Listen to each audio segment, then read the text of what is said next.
मित्रांनो नमस्कार, मी श्रीकांत देशपांडे. डिजिटल विज्ञान या आपल्या यूट्यूब चॅनलमध्ये पुन्हा एकदा तुम्हा सर्वांचं खूप खूप स्वागत आहे. मित्रांनो, आजच्या या व्हिडिओमध्ये आपण इयत्ता 8वीसाठी घेण्यात येणाऱ्या NMMS व त्याचबरोबर MTS या स्कॉलरशिप परीक्षांसाठी आणि इतरही स्पर्धा परीक्षांसाठी विज्ञान या विषयातील सर्वच पाठांवर आधारित आपण व्हिडिओ सिरीज तयार केलेली होती व त्यामधील हा शेवटचा पाठ आहे. मित्रांनो, या अगोदरच्या सर्व पाठांच्या व्हिडिओची लिंक्स तुम्हाला या व्हिडिओच्या डिस्क्रिप्शन बॉक्समध्ये दिलेली आहे. तुम्ही ते देखील व्हिडिओ एकदा नक्की पाहून घ्या. तर NMMS ही स्कॉलरशिप परीक्षा येणाऱ्या 28 डिसेंबर रोजी होणार आहे. त्या दृष्टीने या 19व्या पाठामधील ताऱ्यांची जीवन यात्रा या पाठांमधील महत्त्वाचे प्रश्न घेऊन आपण हा व्हिडिओ तयार केलेला आहे. व्हिडिओ शेवटपर्यंत पहा. काही अडचण असेल नक्की कमेंट करा आणि व्हिडिओला लाईक, शेअर आणि चॅनलला सबस्क्राईब करायला विसरू नका. चला मित्रांनो, आजच्या या व्हिडिओमधील पहिल्या प्रश्नाकडे जाऊया. प्रश्न पहिला, प्रकाश वर्ष हे एकक टिंबटिंब मोजण्यासाठी वापरतात. पर्याय पहा, अंतर, काल, वेग का वस्तुमान. अतिशय सोपा आहे मित्रांनो. एक प्रकाश वर्ष हे खगोलीय वस्तूंमधील अंतर मोजण्यासाठी वापरतात, त्यामुळे पर्याय क्रमांक ए हेच अचूक उत्तर आहे. पुढे जाऊया. दीर्घिका किंवा गॅलेक्सी म्हणजे काय. पहिला पर्याय फक्त ग्रहांचा समूह. दुसरा पर्याय पहा, अब्जावधी तारे, ग्रहमालिका व आंतरतारकीय मेघांचा समूह. तिसरा पर्याय पहा, फक्त ताऱ्यांचा समूह. शेवटचा पर्याय फक्त सूर्य आणि ग्रह यांचा समूह. तर लक्षात घ्या, पाठाच्या सुरुवातीलाच दीर्घिकेची व्याख्या दिली आपल्याला. तर दीर्घिका म्हणजे काय, अब्जावधी तारे, ग्रहमालिका व आंतरतारकीय मेघांचा समूह यांच्यापासून आपली दीर्घिका बनत असते. त्यामुळे अचूक उत्तर काय आहे, पर्याय क्रमांक बी. पुढे जाऊ. दीर्घिकांचे प्रमुख किंवा मुख्य किती प्रकार आहेत. पर्याय पहा, 2. दुसरा पर्याय 3. तिसरा पर्याय 4. चौथा पर्याय 5. तर दीर्घिकांचे एकूण 3 प्रमुख प्रकार आहेत. कोणकोणते ते पहा. पहिला प्रकार आहे चक्राकार दीर्घिका. दुसरा प्रकार आहे लंब गोलाकार आणि तिसरा प्रकार आहे अनियमित. हे बघा, हे 3 प्रकार आहेत. ठीक आहे ना, म्हणून उत्तर काय येईल, बी. पुढे जाऊ. आपली सौरमाला कोणत्या दीर्घिकेत स्थित आहे. म्हणजे आपली सूर्यमाला कोणत्या दीर्घिकेमध्ये आहे त्याचं नाव आपल्याला शोधायचं आहे. पहिला पर्याय अँड्रोमेडा. दुसरा पर्याय अनियमित दीर्घिका. तिसरा पर्याय लंबगोलाकार दीर्घिका. चौथा पर्याय मंदाकिनी चक्राकार दीर्घिका. अतिशय सोपा आहे ना. तर याचं अचूक उत्तर काय, मंदाकिनी चक्राकार दीर्घिका. यामध्ये आपली सूर्यमाला स्थित आहे किंवा स्थिर आहे. पुढे जाऊ. रात्री स्वच्छ आकाशात साधारणपणे किती तारे आपल्याला डोळ्यांनी दिसू शकतात. अत्यंत महत्त्वाचा प्रश्न आहे. किती तारे दिसू शकतात. 400, 4000, 40,000 आणि शेवटचा पर्याय 4 लाख. तर याचं अचूक उत्तर आहे बेटा 4000 तारे आपण आपल्या डोळ्यांनी स्वच्छ आकाशामध्ये पाहू शकतो. पुढे जाऊया. सूर्याच्या वस्तुमानाचा सर्वाधिक भाग कोणत्या मूलद्रव्याचा आहे. पर्याय पहा, ऑक्सिजन, हेलियम, हायड्रोजन का कार्बन. तर याचं अचूक उत्तर येईल हायड्रोजन. का, कारण हायड्रोजन आहे म्हणूनच सूर्याच्या पृष्ठभागावर उष्णतेची निर्मिती होत आहे. हायड्रोजन हे मूलद्रव्य सूर्यासाठी इंधन म्हणून काम करत असतं. ठीक आहे. पुढे जाऊ. सूर्याच्या केंद्रातील तापमान साधारण किती असते. 5800 केल्विन, 1.5 गुणिले 10⁷ केल्विन, त्याच्यानंतर 10⁵ केल्विन, 2 गुणिले 10⁻³ केल्विन. तर याचं अचूक उत्तर आहे बेटा पर्याय क्रमांक बी, 1 गुणिले 10⁷ केल्विन. आता इथं बऱ्याच जणांना कन्फ्युजन होईल की आम्ही 5800 केल्विन वाचलेलं आहे, इथं काय विचारलं आहे, सूर्याच्या केंद्रातील म्हणले आणि हे काय सूर्याच्या पृष्ठभागावरील. लक्षात घ्या, सूर्याच्या पृष्ठभागावरील तापमान 5800 केल्विन असतं आणि केंद्राचं तापमान हे इतकं आहे. ठीक आहे, पुढे जाऊ. सूर्याचे वस्तुमान पृथ्वीच्या वस्तुमानाच्या सुमारे टिंबटिंब पट आहे. 3.3 पट. दुसरा पर्याय 33 पट. तिसरा पर्याय 3.3 लक्ष पट. शेवटचा पर्याय 330 पट. तर याचं अचूक उत्तर आहे पर्याय क्रमांक सी, 3.3 लक्ष पट. ठीक आहे, पुढे जाऊया. इतर ताऱ्यांचे वस्तुमान मोजताना सूर्याचे वस्तुमान एकक म्हणून वापरले जाते, त्याला काय म्हटलं जातं? पर्याय पहा, एम, त्याच्या पायथ्याशी SUN लिहिले बघा. त्याच्यानंतर प्रकाश वर्ष, खगोलीय एकक का किलोमीटर. ठीक आहे, मग याचं उत्तर काय येईल? एम सन हे एकक वापरलं जात आहे बघा. कॅपिटल एम आणि SUN हे एम कशासाठी वापरलं असतं? वस्तुमानासाठी. प्रश्न क्रमांक 10. इतर ताऱ्यांचे वस्तुमान सूर्याच्या वस्तुमानाच्या किती पटांपर्यंत असू शकतं? बघा, 1 ते 10 पट. दुसरा पर्याय 1/10 ते 10 पट. तिसरा पर्याय 1 ते 100 पट. शेवटचा पर्याय 1/10 ते 100 पट. आपलं अचूक उत्तर काय असेल? पर्याय क्रमांक डी. ठीक आहे, 1/10 ते 100 पट. ठीक आहे बेटा, पुढे जाऊ. तारे टिंबटिंब मेघापासून निर्माण होतात. जलमेघ, धुळीचे मेघ, आंतरतारकीय मेघ का पावसाचे मेघ? अचूक उत्तर काय? आंतरतारकीय मेघ यापासून ताऱ्यांची निर्मिती होत असते. आंतरतारकीय मेघ म्हणजे काय? 2 खगोलीय वस्तूंच्या मध्ये असणारे जे धुळीचे कण आहेत त्याला आपण आंतरतारकीय मेघ असं म्हणत असतो. पुढे जाऊ. एक प्रकाश वर्ष म्हणजे काय? पर्याय पहा, एका वर्षातील वेळ. दुसरा पर्याय प्रकाशाने एका वर्षात पार केलेले अंतर. प्रकाशाने एका सेकंदात पार केलेले अंतर. प्रकाशाने एका सेकंदात पार केलेले अंतर. इथं दोन्ही पर्याय एकच आलेले आहेत. चला, याचं अचूक उत्तर काय? पर्याय क्रमांक बी, प्रकाशाने एका वर्षात पार केलेले अंतर. आता आपल्याला माहिती आहे का की प्रकाशाची गती किती असेल किंवा गती काय आहे? तर बघा, लक्षात घ्या, प्रकाश किरण एका सेकंदात 3 लाख किलोमीटर इतकं अंतर पार करतो. लक्षात घ्या, किती आहे? 3 लाख किलोमीटर प्रति सेकंद. म्हणजे प्रकाश किरण एका सेकंदामध्ये 3 लाख किलोमीटर इतकं अंतर पार करतो. आणि इथं काय सांगितलंय की प्रकाश किरण एका वर्षामध्ये किती अंतर पार करेल त्याला काय म्हणायचंय? 1 प्रकाश वर्ष.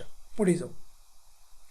सूर्याच्या केंद्रात ऊर्जा निर्मितीसाठी किंवा ऊर्जा निर्मिती ही टिंबटिंब प्रक्रियेमुळे होते. कशामुळे? ज्वलन प्रक्रियेमुळे, विघटन प्रक्रियेमुळे, हायड्रोजनचे केंद्रकाचे एकत्रीकरणामुळे का वरील सर्व? उत्तर एकदम साधं सोपं आहे, पर्याय क्रमांक सी. कारण काय होतं? सूर्याच्या केंद्रामध्ये 2 हायड्रोजनचे अणू एकत्र येतात. ठीक आहे, सॉरी, अणू नाही आहे, 2 हायड्रोजनचे केंद्रक एकत्र येतात व हेलियमची निर्मिती होते आणि याच प्रक्रियेमध्ये ऊर्जा बाहेर पडत असते. ठीक आहे, याला काय म्हणायचं आहे? हायड्रोजनच्या केंद्रकाचे एकत्रीकरण. पुढे जाऊ. ताऱ्याच्या स्थैर्यासाठी कोणती 2 बल संतुलित असणे आवश्यक आहेत? गुरुत्वीय बल व चुंबकीय बल. दुसरा पर्याय वायूचा दाब व विद्युत बल. तिसरा पर्याय गुरुत्वीय बल व वायूचा दाब. शेवटचा पर्याय प्रकाशीय बल व उष्णता. त्याचं अचूक उत्तर आहे का बेटा? पर्याय क्रमांक सी, गुरुत्वीय बल व वायूचा दाब. हे दोन्ही बल ताऱ्याच्या स्थैर्यासाठी अत्यंत आवश्यक असतात. लक्षात घ्या, समजा हा तारा आहे आणि एक केंद्रक आहे आणि बाहेर वायू आहे. ठीक आहे, तर केंद्रकीय बल कुठं प्रयुक्त होईल? केंद्रकाच्या दिशेने. आणि दुसरं कोणतं बल आहे? वायूचा दाब हे कुठं प्रयुक्त होईल? बाहेरच्या दिशेने. ज्यावेळेस ही दोन्ही बल समान असतात, संतुलित असतात, त्यावेळेस आपला तारा स्थिर असतो. पुढे जाऊ. सूर्याच्या वस्तुमानाच्या 8 पटीहून कमी वस्तुमान असलेल्या ताऱ्याला काय म्हणतात? प्रश्न लक्षात घ्या. काय म्हटलं जातं? श्वेतपटू, तांबडा राक्षसी तारा, न्यूट्रॉन तारा का महाराक्षसी तारा? याचं उत्तर आहे बेटा पर्याय क्रमांक बी, तांबडा राक्षसी तारा. पुढे जाऊ. पुढचा प्रश्न. ताऱ्यांच्या जीवनचक्रात विस्फोट किंवा सुपरनोव्हा नंतर कोणती अवस्था येते विस्फोट झाल्यानंतर? बघा, पहिला पर्याय न्यूट्रॉन तारा किंवा कृष्णविवर, तांबडा राक्षसी तारा. तिसरा पर्याय आंतरतारकीय मेघ. चौथा पर्याय श्वेतबटू. तर याचं अचूक उत्तर काय असेल? पर्याय क्रमांक ए, म्हणजे ताऱ्याचं जीवनचक्र शेवटचा घटक आहे हा, शेवटची स्थिती आहे की त्या ठिकाणी ताऱ्याचा विस्फोट होतो आणि तिथं न्यूट्रॉन तारा किंवा कृष्णविवराची निर्मिती होत असते. पुढे जाऊ. ताऱ्याच्या उत्क्रांतीचा मार्ग टिंबटिंबावर अवलंबून असतो. कशावर अवलंबून असतो? ताऱ्याच्या रंगावर, ताऱ्याच्या अंतरंगावर का ताऱ्याच्या वयावर, आणि शेवटचा पर्याय ताऱ्याच्या वस्तुमानावर. तर निश्चित ताऱ्याच्या उत्क्रांतीचा मार्ग हा ताऱ्याच्या मूळ वस्तुमानावर अवलंबून असतो. ठीक आहे, पर्याय क्रमांक डी. पुढे जाऊ. गटात न बसणारा शब्द ओळखा. बुध, पृथ्वी, गुरु, शुक्र. तर याचं अचूक उत्तर काय येईल? सी, गुरुग्रह. का? कारण बुध ग्रह, पृथ्वी ग्रह, शुक्र ग्रह हे बघा लक्षात घ्या, दगड, माती आणि धातू यांच्यापासून बनलेले आहेत. परंतु गुरुग्रह जो आहे ना हा केवळ वायूपासून बनलेला आहे. लक्षात घ्या, हा केवळ वायूपासून बनलेला आहे. त्यामुळे वेगळा ग्रह काय येईल? गुरुग्रह. पुढचा प्रश्न. तारा निर्मितीमध्ये गुरुत्वीय बलाची दिशा कोणत्या दिशेने असते? आत्ताच पाहिलं आपण दोन बल आवश्यक असतात, गुरुत्वीय बल आणि वायूचं बल किंवा वायूचा दाब. तर गुरुत्वीय बलाची दिशा कोणत्या दिशेला असेल ती सांगायचं आपल्याला. केंद्रापासून दूर दुसरा पर्याय, केंद्राच्या दिशेने तिसरा पर्याय, वरच्या दिशेने चौथा पर्याय, खालच्या दिशेने. तर नक्कीच याचं अचूक उत्तर काय असेल? पर्याय क्रमांक बी, केंद्राच्या दिशेने. हे बघा, कारण नेहमी करता आपल्याला माहिती आहे पृथ्वीच्या गुरुत्वीय बलाची दिशा देखील कुठं आहे? केंद्राच्याच दिशेने आहे ना, म्हणून उत्तर काय येईल? बी. पुढे जाऊ. सूर्य तांबडा राक्षसी तारा या रूपात येण्यास सुमारे टिंबटिंब इतके वर्ष लागतील, है ना. आपला सूर्य जो आहे ना तांबडा राक्षसी तारा या रूपात येण्यास किती वर्ष लागतील? 4 ते 5 अब्ज वर्ष, 4 ते 5 कोटी वर्ष, 4.5 अब्ज वर्ष, शेवटचा पर्याय 5 कोटी वर्ष. तर याचं अचूक उत्तर आहे पर्याय क्रमांक ए, 4 ते 5 अब्ज वर्ष. ठीक आहे, पुढे जाऊ. टिंबटिंब मधून प्रकाश बाहेर पडू शकत नाही. कोणत्या घटकामधून प्रकाश बाहेर नाही पडणार? बघा, कृष्णविवर, न्यूट्रॉन तारा, महाराक्षसी तारा का तांबडा राक्षसी तारा? याचं अचूक उत्तर आहे पर्याय क्रमांक ए, कृष्णविवर. कारण याचं वस्तुमान प्रचंड झालेलं असतं, परंतु याचं आकारमान सर्वात कमी झालेलं असतं. लक्षात घ्या, त्यामुळे याची घनता देखील वाढलेली असते. ठीक आहे, आणि यामधून प्रकाश किरण देखील बाहेर येऊ शकत नाही. लक्षात घ्या की याचं वस्तुमान एवढं प्रचंड झालं आहे, याचं गुरुत्वीय बल इतकं अधिक वाढलेलं आहे की प्रकाश किरणाला देखील कृष्णविवर आपल्यामधून बाहेर जाऊ देत नाही, स्वतःमध्ये ओढून घेतो. ठीक आहे, अचूक उत्तर काय? ए. पुढे जाऊ. प्रकाशाला सूर्यापासून सर्वात जवळ असलेल्या अल्फा सेंटॉरिस या ताऱ्यापासून आपल्यापर्यंत येण्यास टिंबटिंब वर्ष लागतील. ठीक आहे, आता लक्षात घ्या किती वर्ष लागतील? 1.2 वर्ष, सॉरी 4.1 वर्ष, 4.2 वर्ष, 4.4 वर्ष का 4.3 वर्ष? ठीक आहे, आता याचं अचूक उत्तर काय आहे बघा. प्रश्न क्रमांक 22 याचं अचूक उत्तर आहे बी, 4.2 वर्ष. म्हणजेच काय, इथं सूर्य आहे आणि सूर्यापासून आपल्या जवळचा सर्व जवळचा तारा काय, त्याचं नाव दिलं बघा अल्फा सेंटॉरिस. ठीक आहे, हा आहे तो अल्फा सेंटॉरिस. मग अल्फा सेंटॉरिस या ताऱ्याच्या प्रकाश किरण आपल्या सूर्यापर्यंत येण्यासाठी अथवा सूर्याचे प्रकाश किरण या अल्फा सेंटॉरिसपर्यंत जाण्यासाठी किती वर्ष वेळ लागेल? 4.2 वर्ष इतका वेळ लागेल. ठीक आहे, पुढे जाऊ. प्रश्न क्रमांक 23.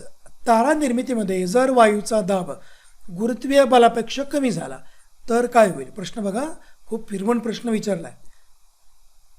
वायूचा दाब गुरुत्वीय बलापेक्षा कमी झाला म्हणजे कशाचा दाब वाढलेला आहे? या ठिकाणी गुरुत्वीय बलाचा दाब इथं वाढलेला आहे. मग गुरुत्वीय बलाचा दाब वाढल्यावर काय होईल? तारा प्रसरण पावेल का? तारा स्थिर राहील? तारा फुटून जाईल? शेवटचा पर्याय बघा, तारेचे आकुंचन होईल.